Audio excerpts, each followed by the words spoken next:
by 34 cars. But right now, the position he's in, he actually has a small advantage because everybody else is opening the air up in front of him. And he, oh, here we go. Trouble, contact, and a huge crash. Up in turn number 2. Oh, multiple cars involved. Oh, my. It looks like Dan Wheldon may be involved in it. And Eddie, you and I spoke about this morning on the drive-in. Just this amount of cars, the speed, just the chance for what they call the big one. And what happens in conditions like that, when you're, even if you're 300 yards behind that, you cannot stop these cars. The only option you have is to try to avoid it, and it was impossible to avoid anything there. And you saw Willpower, his car involved as well. My. What a mess. That's Townsend Bell that was, I think his car was up on its side there, the 22. 15 there of Jay Howard. An additional entry, excuse me, is that the 19 or 15? I can't see with the sun shining there. Some of the car is broken. They're showing that as Alex Lloyd, the 19. It is the 15 of Jay Howard. Yes. One of the cars actually flew for about 200 yards in the air. Red flag is out here at Las Vegas Motor Speedway on lap number 12. And from high above, you can see the carnage.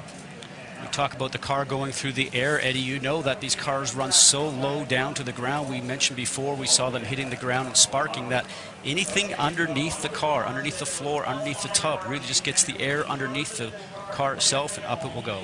We saw J.R. Hildebrand out of his car. There is Dario Franchitti. Somehow he managed to get through the carnage, but There, guys, I mean, there's just nothing I can do.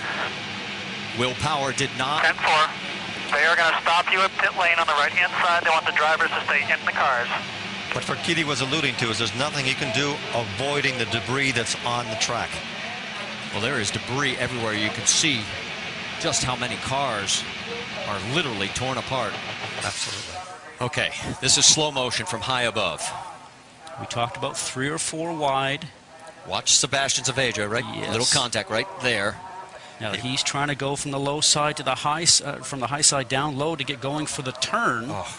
And what ends up happening is that he got stuck back up there, turned around, tried to take another move going down, guys, and the backhand started to come around, and that started the chain reaction. He was uncomfortable being on the top lane, and he tried, like you said, there's the car.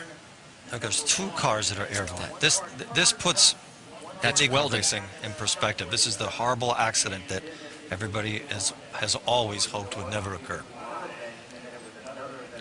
And as we said, 15 cars we now know of involved out of the 34 that started this race. We're under a red flag situation. We'll step aside. We'll stay side by side here at Las Vegas.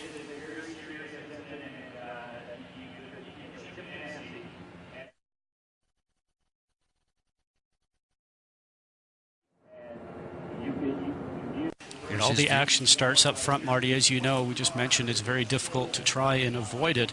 And as Dario was mentioning, he's just looking forward, trying not to hit the car that's in front of him or subsequent cars that are there. And luckily for him, he got through before everything started to go just upside down. But it's also where you position yourself on the track. He was Patrick. Exactly what happened in this 15-car melee. And Eddie, as we know, when you're driving along at these speeds, you're going the length of a football field in less than a second. So if something happens in front of you, you can never have enough reaction time. It's impossible. You have no time to do anything. What happens maybe is just a small miscommunication between 2 drivers. Somebody spins and you have... Eddie, as you know, we talked about it a moment ago, it's just reactionary time, and you hope that there's a clear path for you to go through. Now, as we see the car starting to touch and go airborne, as a driver, you're looking for a clean hole, but sometimes when you get to that clean hole, it is then filled with other cars or debris. But for